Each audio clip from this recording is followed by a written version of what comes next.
Damn, son, where'd you find this?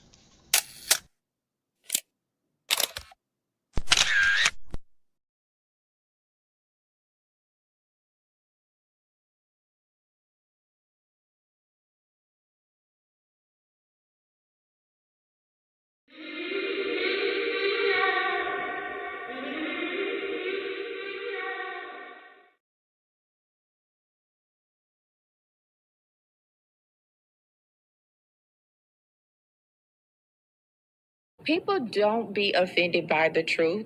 They be offended because you called out the truth. Simple as that. They don't want to hear any other narrative that makes them look bad. One thing I can't stand at this big grown age is somebody who act like cause and effect does not exist. Like, yes, your actions caused this outcome. Yes, what you did lit the match. Like, why are you surprised and playing victim? Guys, Chico, they never lied. That's how you know somebody doesn't respect you. They listen to reply, not to be understood.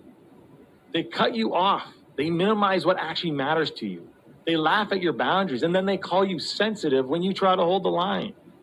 They show up late. They cancel last minute, forget the things you've told them, because in their world, your time, your energy, even your voice aren't a priority. They're just an option. You see, there are two kinds of people. Those who adjust when they realize they've actually hurt you, and those who expect you to adjust so they don't have to change. You don't need to be disrespected loudly to be disrespected deeply. Sometimes you'll see it. It's just in their tone, in their patterns, in the silence after you're known. Respect isn't what they say when they're watching. It's how they act when they think you'll tolerate it.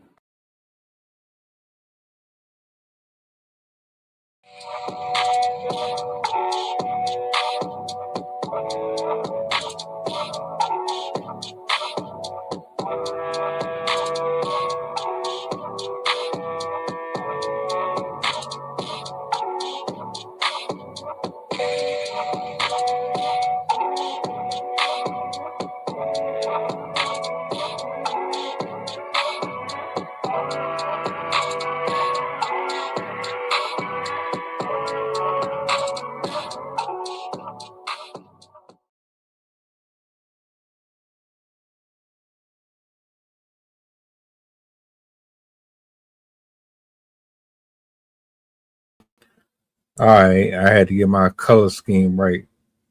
Blue is my thing, but for this right here, I like to keep it in the black. What's good, man? Some of y'all was here earlier for the open mic, and shout outs to everybody who got to hang out with us earlier. Um, the poets, all that good stuff. Much love to you. Happy Friday. You see the title? Yeah, I told you we had to come back to this. I do have a clip. Of course, there's many of them. This is just one that I think will kind of get you up to speed. You've probably seen 1,000 different angles. I got Sydney in the studio. I'm going to bring her up, and we're going to talk about it, man. Let's go ahead and do this really quick. Let me switch this screen up. Hold on a minute.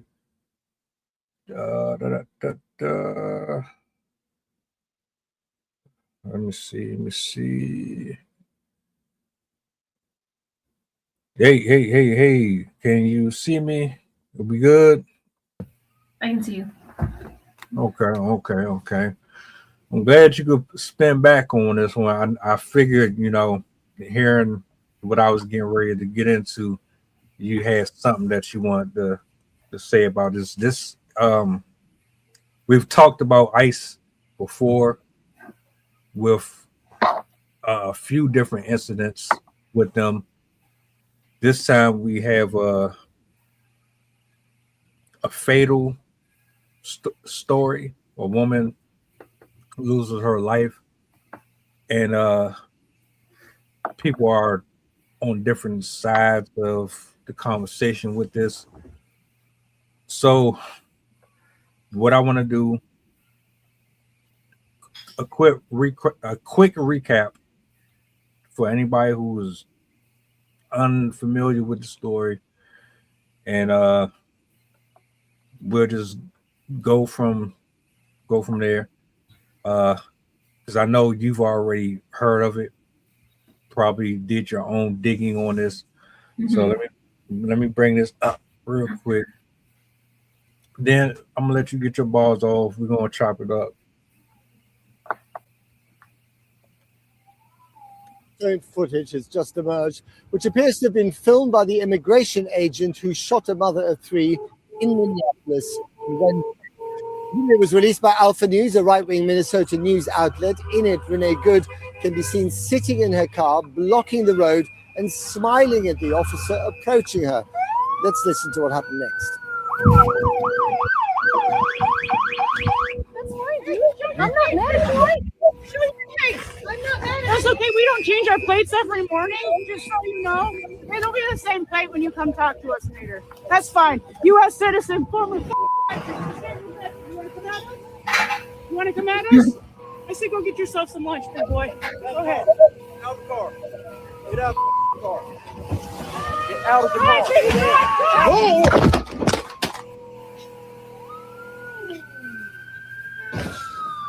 State officials in Minnesota are deeply unhappy that the FBI has taken over the investigation into the killing, shutting them out.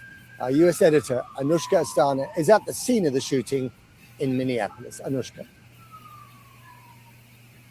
Well, that video has led to more polarized debate about exactly what happened here. The Vice President, J.D. Vance, is not waiting for an investigation. He has posted it and argued that it showed the officer's life was endangered. Others say Renee Good looked totally unthreatening. Now, we have learned more about the agent at the heart of this. He was injured by a vehicle last year, which had a fleeing suspect in it, and he was very experienced, 20 years in Border Patrol and ICE. Meanwhile, we've been sent emails from immigration lawyers in the area this morning who say ICE agents are turning up at their workplaces. One woman who was 37 weeks pregnant has told colleagues that she was threatened with a chemical spray this morning. Others describe ICE agents in the corridors of immigration courts. And look, the city is bracing itself because they know that more officers are headed here now. Mobile phone footage has just emerged, which appears to have been filmed by the immigration agent who shot a mother of three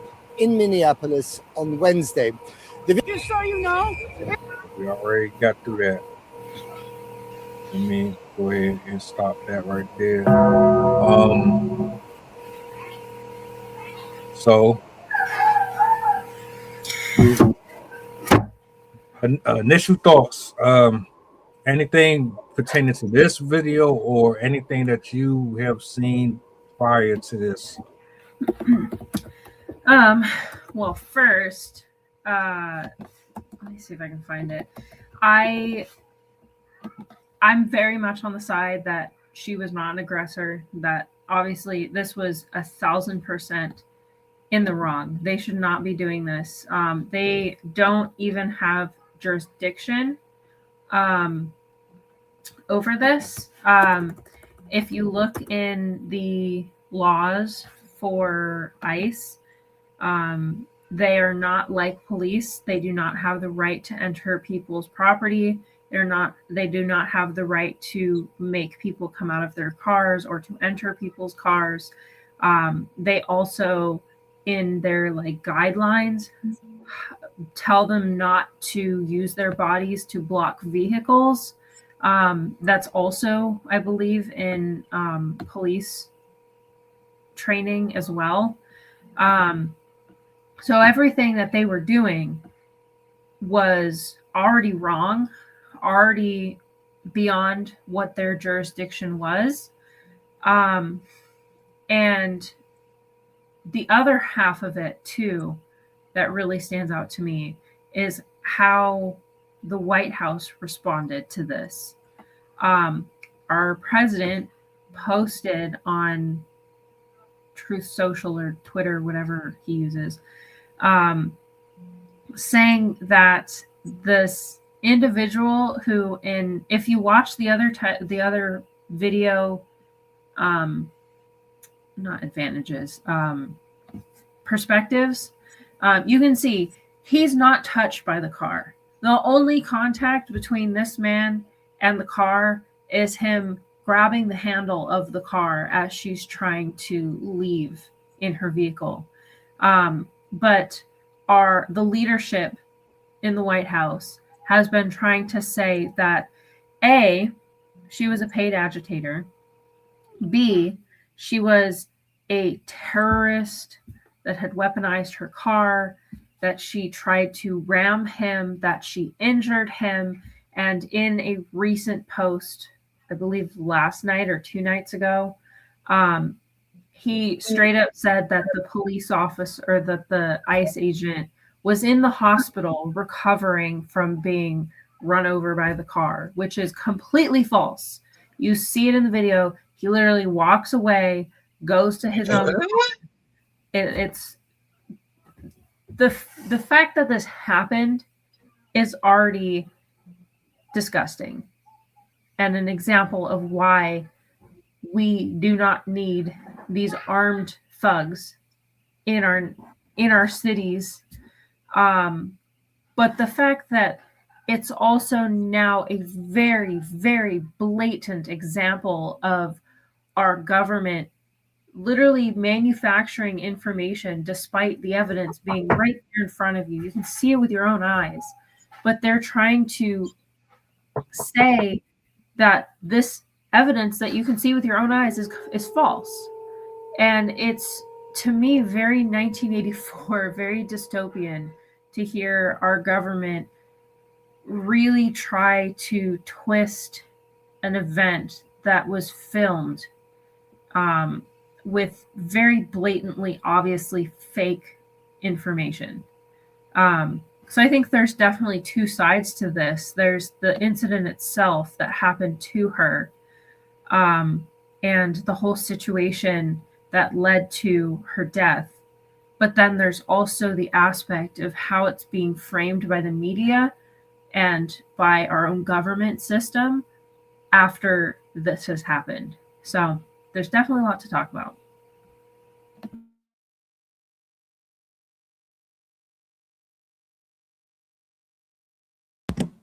So, let me say this, right? I was on Twitter earlier and I watched seven total different clips with different angles, and it's clear as day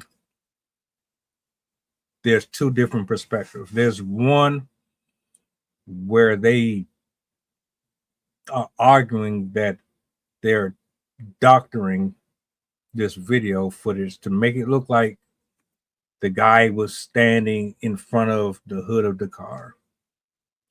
But you see 4 other videos, he's clearly over on the side, and he drops his phone, he shoots in the vehicle. This should have never happened. We shouldn't even be trying to say, all right, well, there was a threat or there was a possibility of this man being harmed. From what I saw, he was not in harm's way. If you really looked at the video, she turns the steering wheel going away from his person. He tries to stop her and he aims into the car. He unholsters, aims into the car, and he fires at her. But then here's the thing that really ticked me off about it. There's a gentleman who is speaking on it, and he's saying, well, she incited this. She should have never been there in the first place. She was impeding on official business, government business, and this would have never happened if she would have stayed in her lane, did what she was asked to do. You have comments saying, well, she should have just got out the car. She should have listened to what they said, et cetera, et cetera. And now I want to know, based off of what you just told me, they don't really have the right to do some of the things that they did. Was she wrong in saying, I'm not getting out this car? I don't owe you anything. Matter of fact, I'm about to pull off, and what you gonna do about it? Now, me personally, I'm gonna say this. She should still be alive. Her response to the threat or the potential threat could have been handled differently. I would have rather her just got out the car as they asked and then handled it that way, instead of, well, shit, you're in a fucking 2, 3, 4, 5-ton machine that can actually kill somebody. That's a weapon alone. Do you not think that that's going to give somebody the impression that you're going to try to hurt me? I mean, I'm playing devil's advocate. If you're somebody that's just doing their job, or you're a random person out there, you see somebody who has been argumentative with these people, and then they decide that, oh shit, I'm about to just skirt off. Your girlfriend is not even in the car with you. She encourages you to drive off. Why would you do that? I'm not saying what they did was right, but the odds of this happening lessen if you just cooperate. Do you see where I'm coming from with that? I'm not saying what happened. I'm not saying she deserved that. I'm just saying, like, this didn't have to happen at all.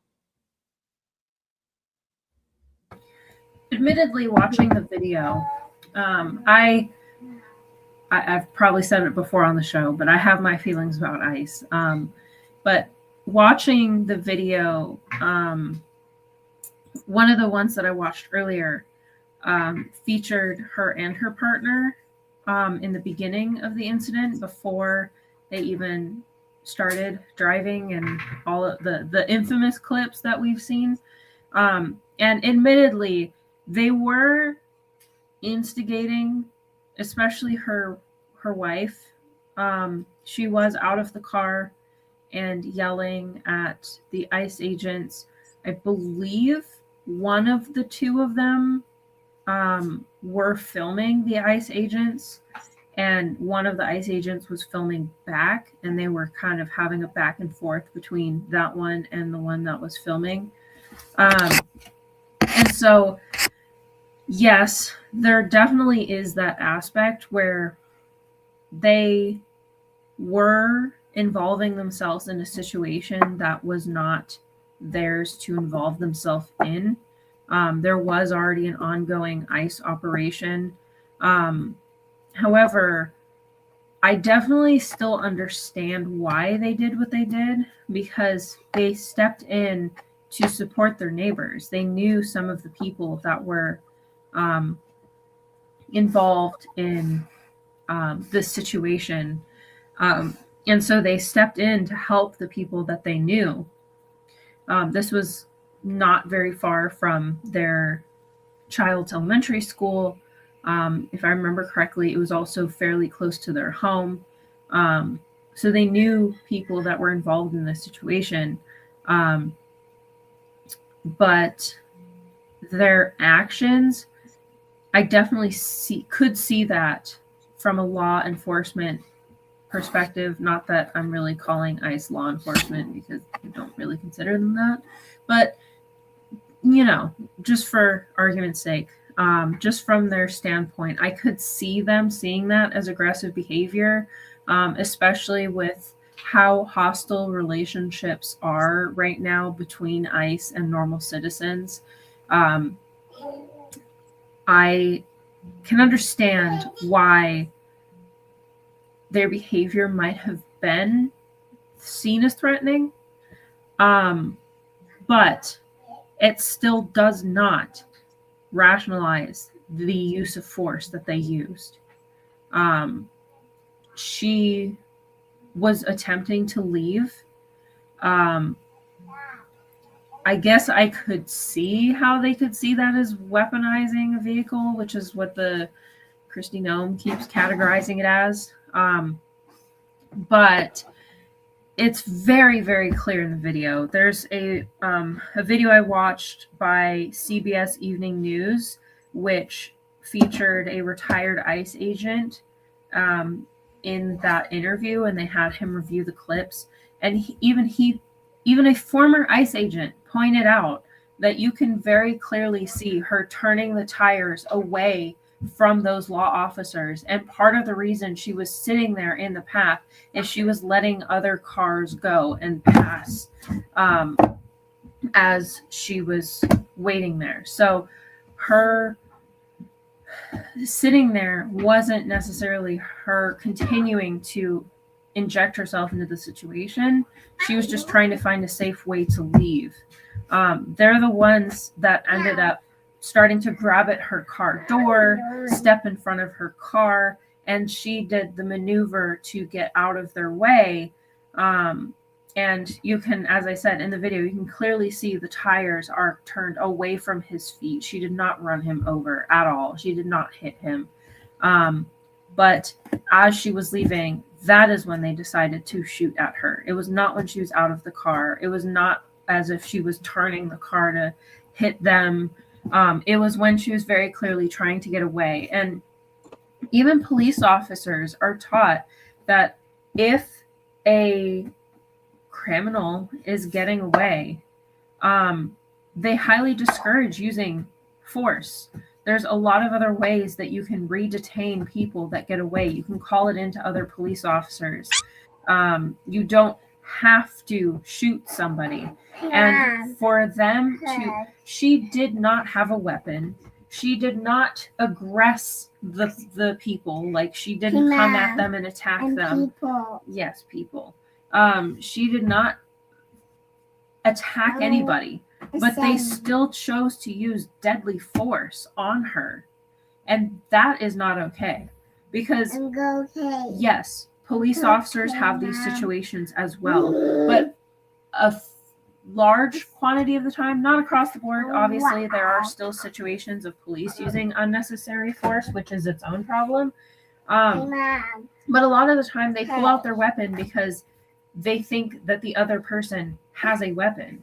And as I think you pointed it out, I've also heard people in a video point it out, shooting at somebody driving a moving on vehicle is foolhardy, because that car is going to keep going after the person is dead or is injured.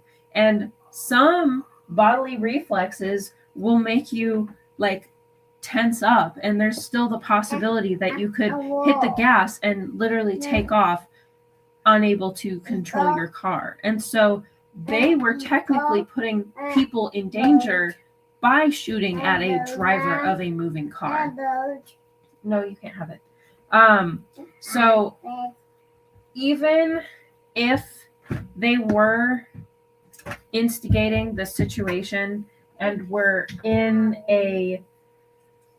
involved in a situation they should not have been involved in, it still does not reserve the right of ICE agents to take her life over that. At the very, very least, they could have called the police themselves or requested backup or something. And as I said, it is not within their jurisdiction to make people get out of their cars. They are immigration enforcement agents. That is their job. They are not law enforcement agents. And so they had no right to tell her to leave her car. If they genuinely wanted her to be found for certain crimes or whatever, they would have to go through the local police. They are not enforcing crimes. They are enforcing immigration. And so they way crossed over the line for that. But they've been crossing the line for the last year and some change. Really, do you know how many stories I done covered up here? They done snatched women, mothers outside of the car, right in front of their kids, in front of stores, malls. Literally, just grabbed them out the car, threw them, slammed them up against the vehicle, cuffed them, and everything. There was one video where they snatched the guy up from work. My man was at work, construction, pulled up on him, took him off the job and everything. He had to go through a loophole, a crap load of different measures just to prove, even though he showed them his ID and everything, he still had to go through a whole bunch of stuff just to say, look, man, I'm legit.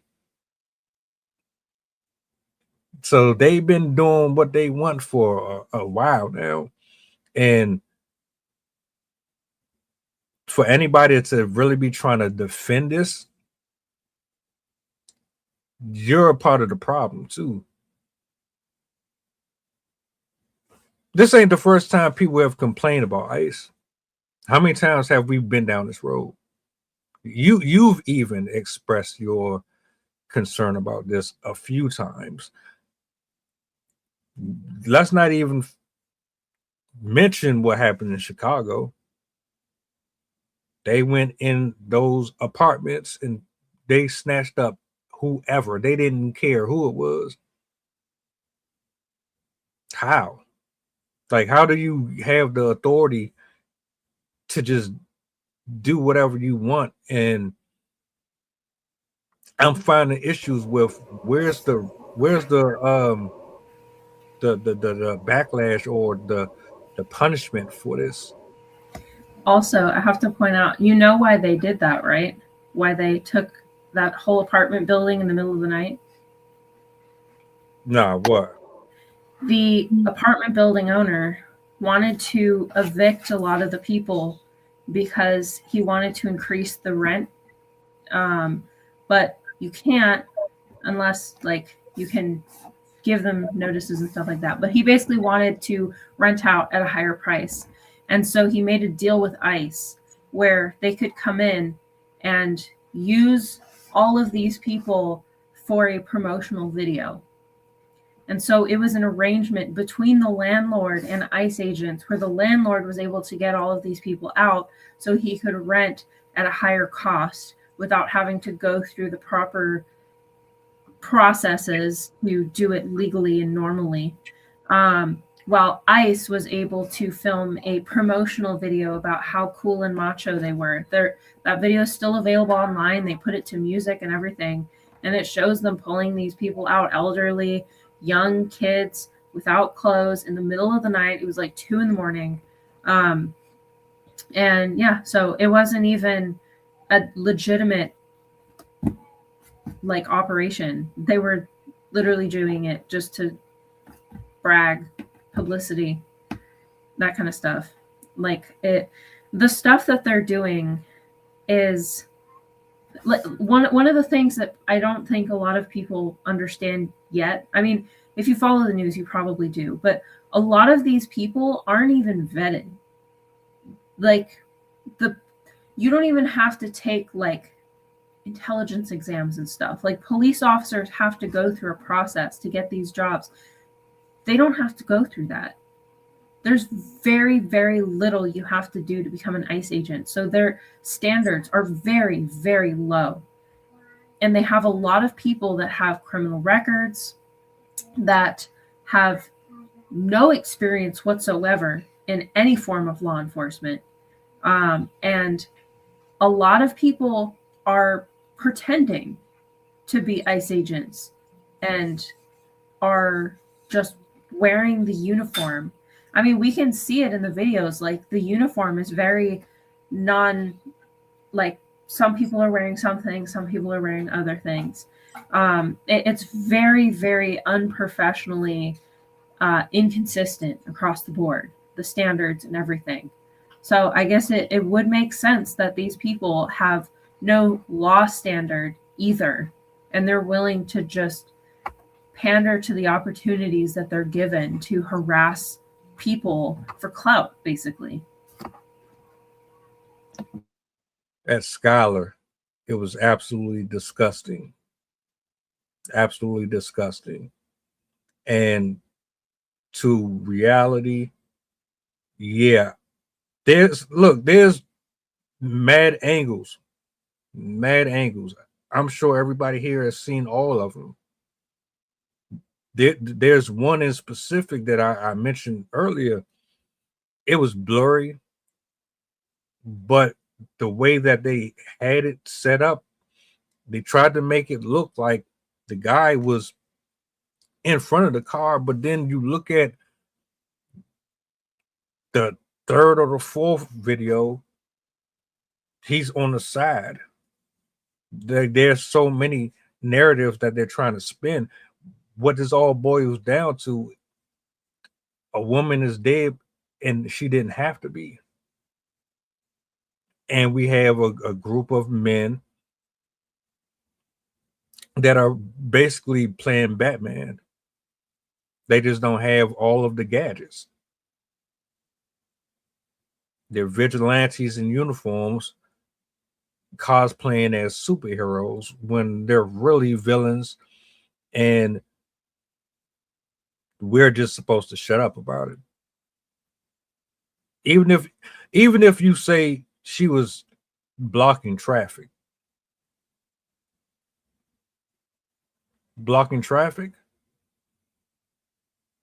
does that say, all right, I'm gonna unhost her and then fire off a few rounds into this person's face?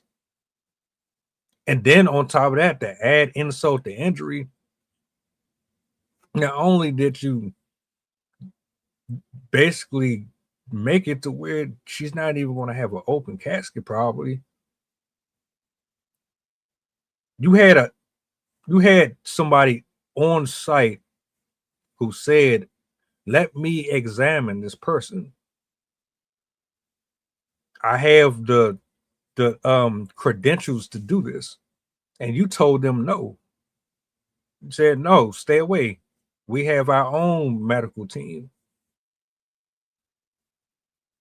Now, I don't know the ins and outs of ICE. Do they walk around with Doogie Howser strapped to their belt buckle? I didn't know that they had a whole medical crew with them when they go out here and do the stuff that they doing. It wasn't their medical crew. They were saying that they'd already called the paramedics, and the paramedics were on their way. So you have somebody that's already here that can get quicker results. Maybe there's a small chance that you could save this person's life, but you would rather wait 10-15 minutes for somebody to get through all that fucking traffic and all these do not enter signs and all that. That's how y'all really feel about the people. I don't care if you didn't like the fact that she was mouthy to you. She was making your job a little more inconvenient. There was somebody right there that could have very well helped. What are we doing here? What are we even talking about? Who is ICE? Like, what are we doing with ICE? We could also look at it too from a civilian perspective because, again, they don't have law enforcement privileges. They're technically supposed to be more like peace officers, where they don't have to use weapons unless their lives are directly in danger. Um, like imagine if you had somebody on your property and they were just yelling at you. Yeah, they're on your property, but does that mean you're going to go and shoot them in the head just because they're yelling at you? Or if somebody's in the street, just like they're in the way in the street, we're going to go and shoot them? And that's kind of how I see it, where yeah, they were confrontational. You can see it in the video. Her wife was out of the car, was yelling at the ICE agents. She was also like smiling smugly at them and yelling at the ICE agents. So you could easily argue like, yeah, she was in the way. In the beginning, she was blocking traffic along with other vehicles. But you do see that once they start to they do ask her to leave, and she does start to leave. But she's also allowing other traffic to pass by. You can see in one of the videos that she waves by like 3 or 4 cars to go in front of her before she's gonna drive off. And so if the ICE agents had been patient, they probably would have left with no incident. But I don't know if it was their interpretation or if they were just trigger happy, but they didn't even give them the opportunity to fully peacefully leave. They just decided that they were going to basically arrest the car once they had decided to comply and leave the situation. Yeah, these were nothing more than bullies. That's all I see with them. They walking around wielding this imaginary power that's been given to them. And when you really think about it, clearly somebody gave them authority to do this as freely as they're doing it. They haven't stopped. You know, how many stories have we had about this? I'm not a Democrat or Republican person. I'm just a human person. I just look at people like they're all capable of doing wicked. They're all capable of being greedy. For the right price, anybody will do just about anything, depending on who you are. Doesn't matter what side of the political field you're in. But for real, them ladies shouldn't have been so mouthy either. Like all that's all right. I don't like ICE. I can't stand none of them. I get it. Most of us are pissed off with them. They really don't serve no purpose. Like I thought the whole point of view was to get the illegals, deal with the illegals. Y'all out here acting like you Matlock, Scruff McGruff in the mystery machine. Y'all trying to solve crimes and do all the my tax dollars. I didn't pay for this. I didn't volunteer for this. I didn't vote for this. And blocking traffic is a misdemeanor. But like Sydney said, they really ain't had no business getting involved in all of that anyway. So all they really doing is riding around looking for people to mess with.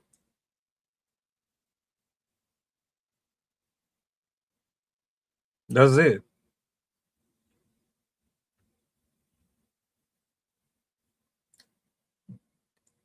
That last part, Hold on, matter of fact, let me read this real quick.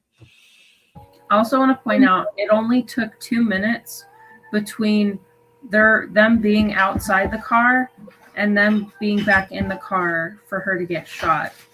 The span of time between that whole incident starting and the shooting actually happening was a very short amount of time. And especially when you're engaged in that type of chaotic scene, that time goes by really fast. So they probably didn't even have a moment to really, like, if you watch the video, it's very chaotic. They probably did not have enough time to like properly think through what was happening. I would not be surprised if they were trying to figure out in their heads, like, they're yelling at us, they're telling us to leave, but some of them are also telling us to like get out of the car. I saw another, they were, I think, law enforcement, talking about how it can take people who are in these types of situations a little bit to even like wrap their head around what's happening. So I wouldn't be surprised if they didn't even fully comprehend what was happening. And I know that the wife herself was out of the vehicle because some of the neighbors were being harassed that they knew, and so she was out to defend them and try and help. And of course, as usual with most people that are confronting ICE agents, she was insulting them. But still, my opinion still stands that as Agent Snake pointed out, those are misdemeanors. These are not things that would warrant being shot in the head. There are a lot of other ways that you can apprehend somebody without taking a kill shot. That's really my line, is that they chose a basically near fatal decision. If you get shot in the head, your chances of survival are very, very slim. There are people that survive getting hit in the head with a bullet, but it's not very often. So the fact that they chose to use excessive force for a relatively minor incident is where I have the problem. I know they were instigating, and I know they made their wrong choices, but that does not warrant those types of actions being taken. Like, they could easily carry tasers, they could easily have used other non-lethal forces, like police officers will use spike strips to stop cars. They could have called it into law enforcement. They already had pictures of their license plate and reported what they saw and what they had been doing, and let the police decide what to do with that situation. They did not have to pull out their gun and shoot 3 times into the window of the driver's side in the car. The whole thing was handled poorly on both sides.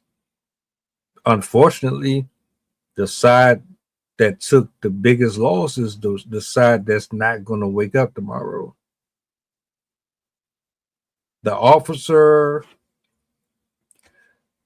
that killed the woman, he got 7 kids. He has 7 children with a Filipino woman, and nobody has confirmed that I know of if she's legally supposed to be here. Isn't that interesting? I could never understand a person who has a whole family. You would take somebody from theirs. So we got 2 sides. They handled it piss poorly. They abused their power. the agitators, they knew that they were agitating. And I think at this point, if we don't take anything out of this, is they're not going anywhere. And the way that this was handled is not going to get the results that we want. If you're trying to get the government's attention, if you're really trying to tell them we're not happy with this, this is not satisfactory, this isn't the way to do it. Because guess what? I get a feeling that because of this situation, it's a chance that this is going to get worse. Because everybody's not going to react the same way. And a lot of people are not taking this lightly. A lot of people have had it up to here with ICE. And you guys that's doing what you doing out here, you snatching families away, you splitting homes up, sending folks to different countries. They can't figure out where the kids at. And this, guess what? Everybody's not going to just brush that off and write letters. It wasn't too long ago, I did a reaction video. It was, I believe, 12 adults. It was some men, it was some women. They had an entire plan to execute ICE agents. They had a whole setup. It backfired on them. All of them got arrested. There's people out here that's tired of y'all shit because y'all ain't worth a damn. Y'all on some real dirtball stuff. And there's a lot of men and women out here that's ready to crash out. I'm not advocating for it. I'm not saying go out here and start being the vigilante and nothing like that. But y'all need to understand y'all playing with people's life. And you've been doing it for a while now. And hell, the next person you run into might not have ever been a victim or had that experience. But just because of them knowing who you are and seeing what you've done, they could feel like, hey, this is my opportunity to go viral. This is my opportunity to show solidarity to the good people of the United States. We will not stand for your foolery. And then they just wild out and start spraying stuff. All because of what? But like I said, I don't advocate for that. There's other ways to handle these situations. We just aren't proactive enough to make those adjustments.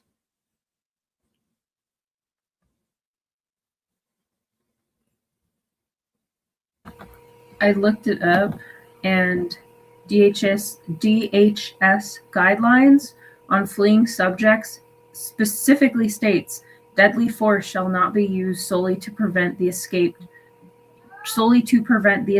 of a fleeing suspect.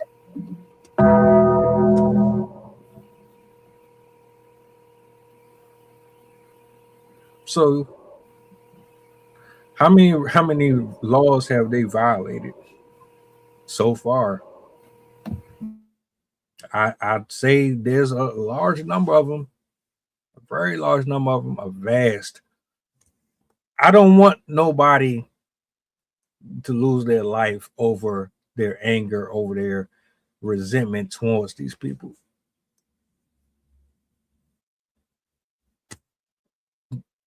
Hold them accountable.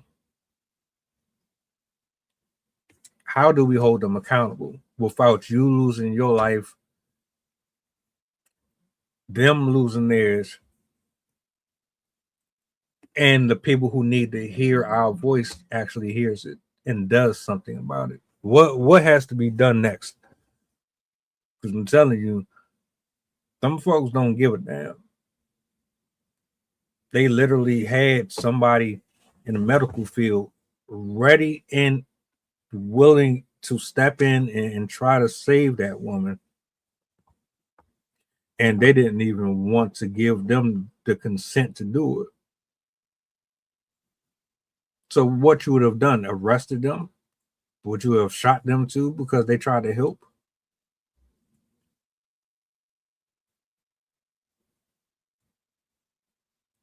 To be fair, that's what I'm saying. Digital. Everybody not about to sit here and respond the same way at all. They are really playing with fire. Really playing with fire. And they don't understand it. But it's probably because they feel like they're protected. Everybody not about to sit there and just let you go in their house, snatch their kids up, assault their husbands, assault their wives. They're not about to let you just do all that. And nah, everybody's not. No. So I mean, so what do we do? What do we do now? I mean, you can't just snap your finger and they're gone. You want justice. You want your streets to be safe. You want to protect your loved ones. How do you do it while also making sure that the folks that are getting paid based off of our salaries, how do we make sure that they are doing what the fuck they supposed to be doing? I think there's two sides to this. One from an ICE side, which arguably will be harder to achieve because they're essentially acting on behalf of a government that arguably isn't giving very much construction and a lot of issues there.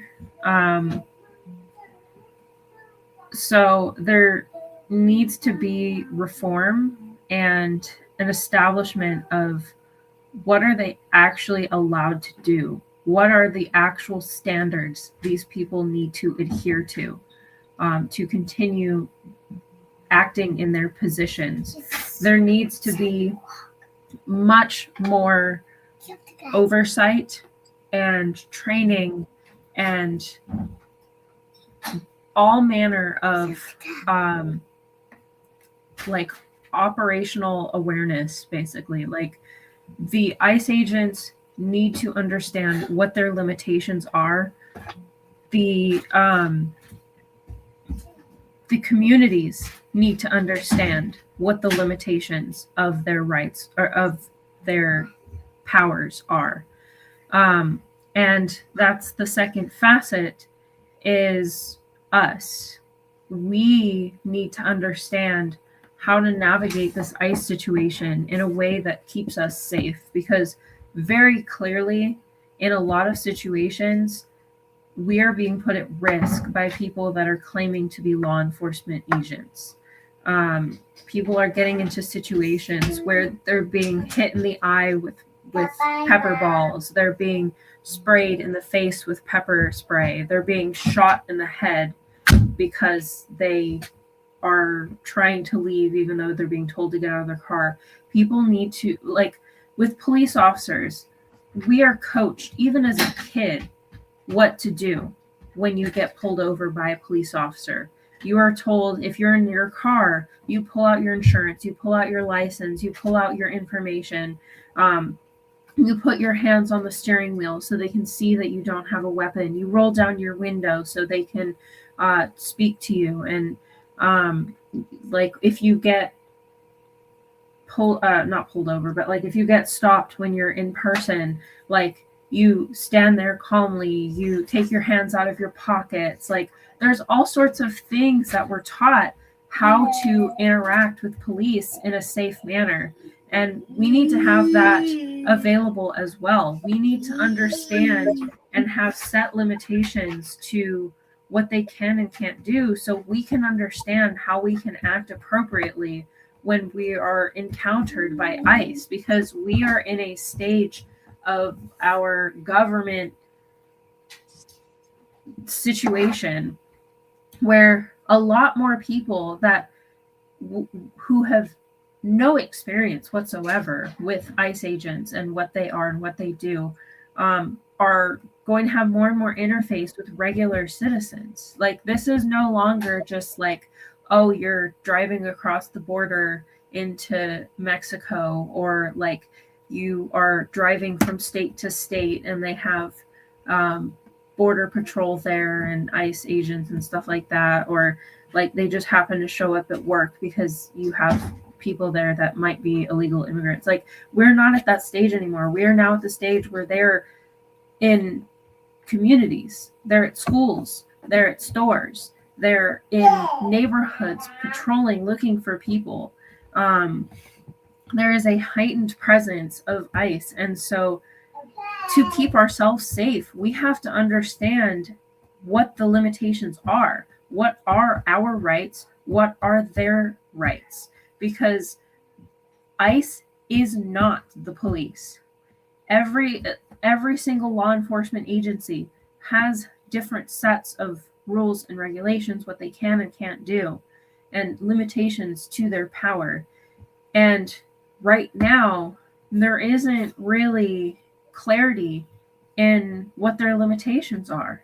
And it seems like day to day given more and more power. I mean, they're the highest paid group in the country right now. ICE gets paid more than our military right now. Overall, like ICE as gets more money altogether than the military. They are talking about increasing military spending, but currently ICE is the highest paid organization in this country as a whole. But there's very little, like state by state, city by city, even agent to agent. There isn't very much homogenization of what the rules are, what they can and can't do, which puts us at risk because we don't know how to interact with them. People aren't going to know whether they can or can't stop if they're told to stop. Like some of these people are just going to flee because they don't want to deal with ICE. They're not illegal. They just don't want to deal with the situation. And we know with police standards, if you flee, they're automatically going to think that you're guilty. But a lot of people don't know what to do with ICE because they're like, well, I'm not illegal, so why do I have to care? So I think we need a lot more education to keep people safe of how to handle encounters with ICE and how to properly navigate situations where you might be either being aggressed by them or detained by them or any manner of escalation. So I truthfully cannot say how this needs to be done because we're very clearly seeing that there's very little oversight of meaningful nature. And arguably, they're not under direct control of the government. There's a lot of speculation that they're just kind of operating on their own desires and individual, like city type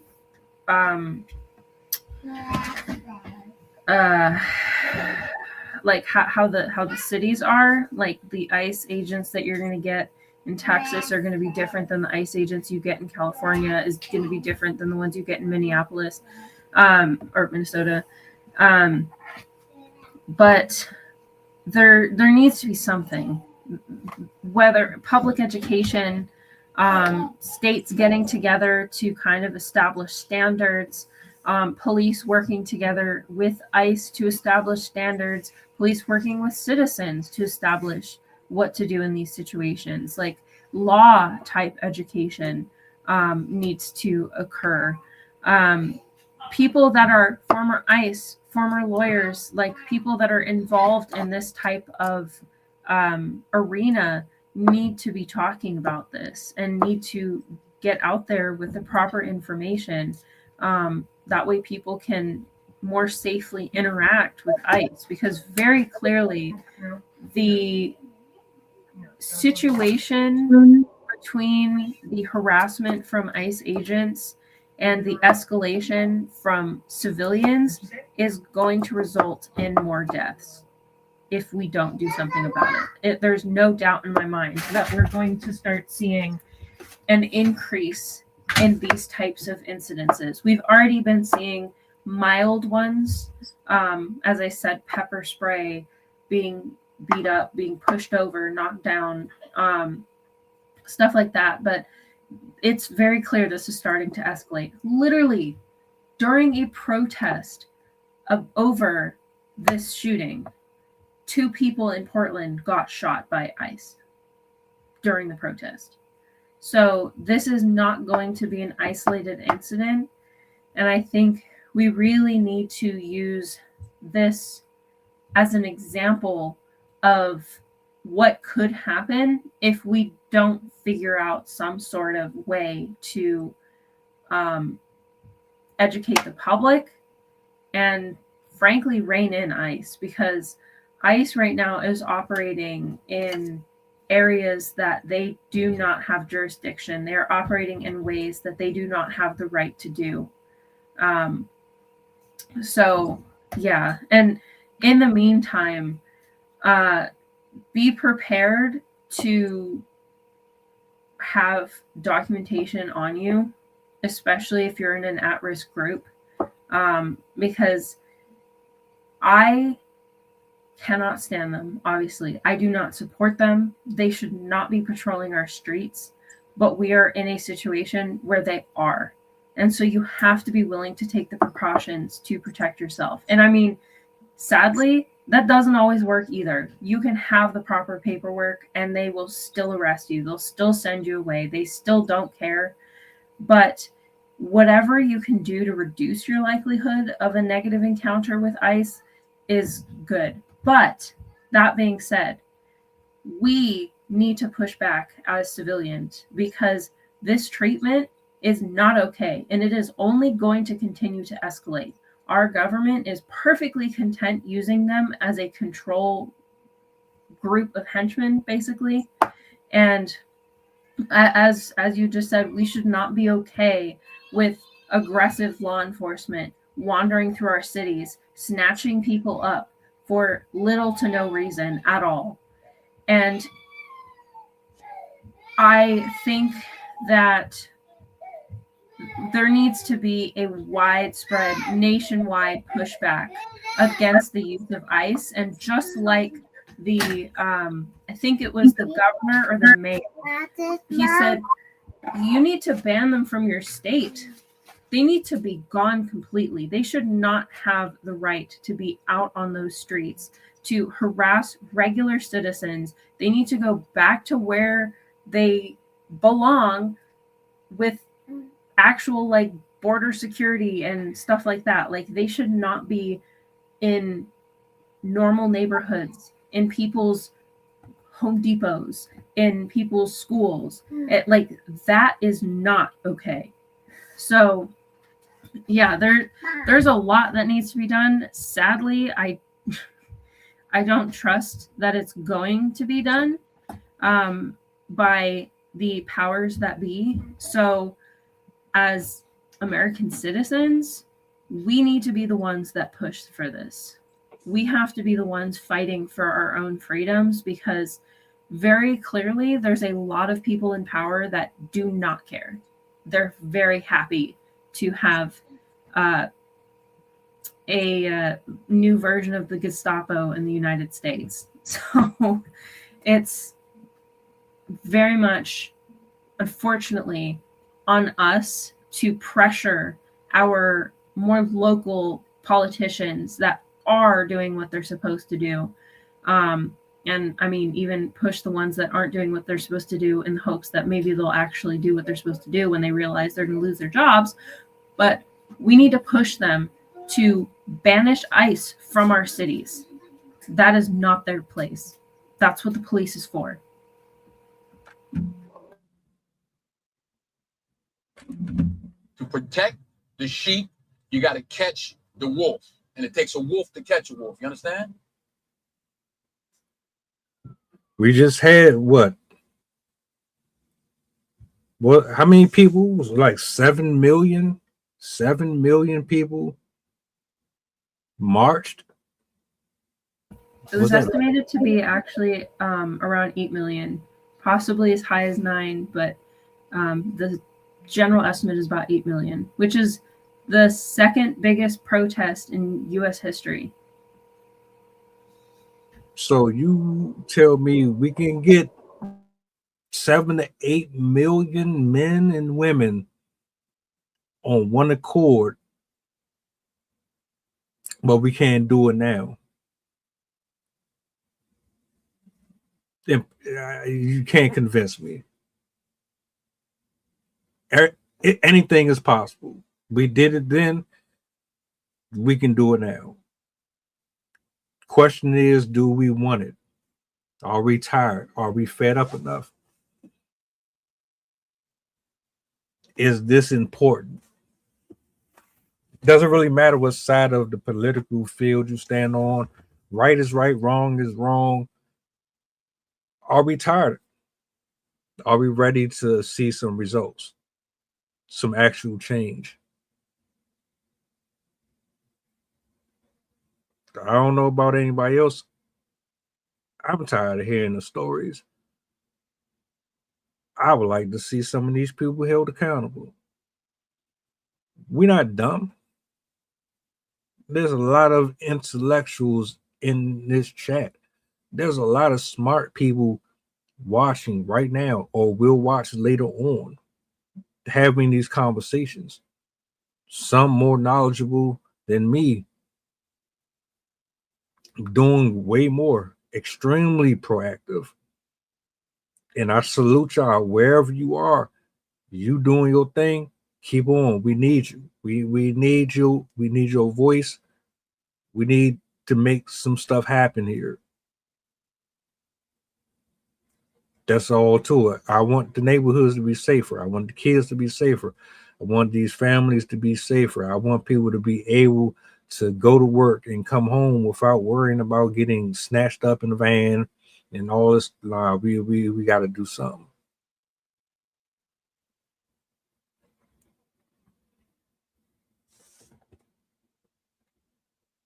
Now that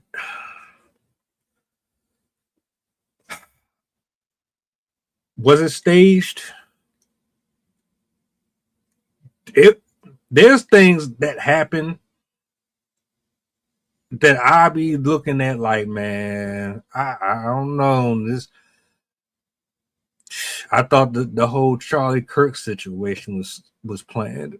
I think there was an agenda behind that. I think there's an agenda behind a lot of stuff that gets pushed on social media, especially when it comes to all of this political shit. But I don't have facts. I can't prove either or.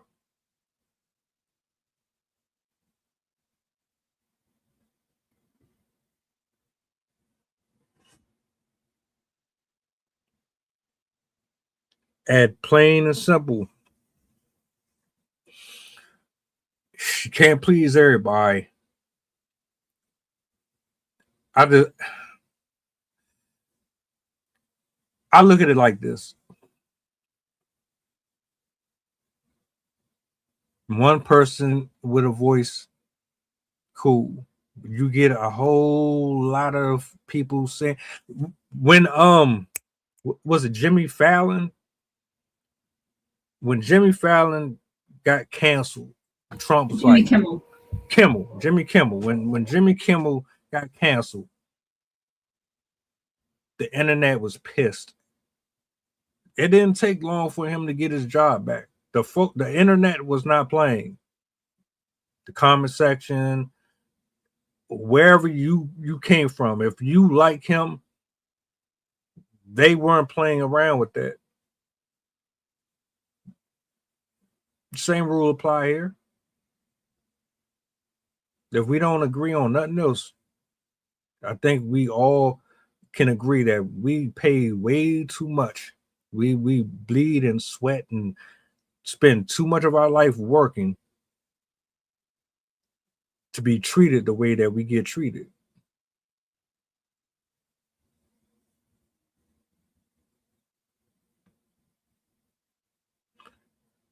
Anything you want to say before we close out? I do want to say shout out to everybody in the chat, man. Everybody feedback. I hope somebody sees these comments and they read them and they understand that we have a voice. We're not going to be shut up. You're not going to keep us quiet because you don't like this side of the internet. We don't like what's going on at all. And I appreciate the feedback from everybody. Do me a solid. Repost this live stream. If nothing else, repost this live stream. Let the people know. There's some folks that's out here who understand the assignment. We see the agenda. We're not okay with what's going on. And we want them to pay attention to what we got to say. I yield the mic. I was able to write a poem. I wrote it before the podcast. And I wanted to for her anyways, because whenever stories sit with me, I always like to write something for them. That's why I wrote for Hurricane Helene. And I remember when I was like 12, I wrote about this character in Gilmore Girls that drowned, because that was how I guess I coped with it. But this one has been sitting with me, especially with how divisive it's been. I still see it as she was a living person, and she's now no longer around. Her son no longer has his mother, and her wife no longer has her in her life. Her parents are alive and do not have their daughter. So regardless of that situation, a human life is gone. And so I wanted to at least write for her and everything that happened. So it doesn't have a name yet, but it'll probably just take her name. Renee Nicole Good, mother and wife, stolen from life. Innocence ripped away in the chilled morning light. Renee Nicole Good, after leaving her child at the schoolyard that day, couldn't predict an ending so vile. Renee Nicole Good stopped to support her neighbors in need, aggressed my men, varlets for sport. Renee Nicole Good, fake Nazi lawmen, mask left in place, government paycheck henchmen surround and shout in her face. Renee Nicole Good attempts to depart, decides to leave calmly, takes her car out of park. Renee Nicole Good, they demand she comply, they reach for the car door, no jurisdiction, they had no right. Renee Nicole Good, 399, 299 milliseconds, delivered a set of fatal mistakes straight into her skull. Renee Nicole Good, don't forget her name, videos don't lie. Renee Nicole Good did not deserve to die.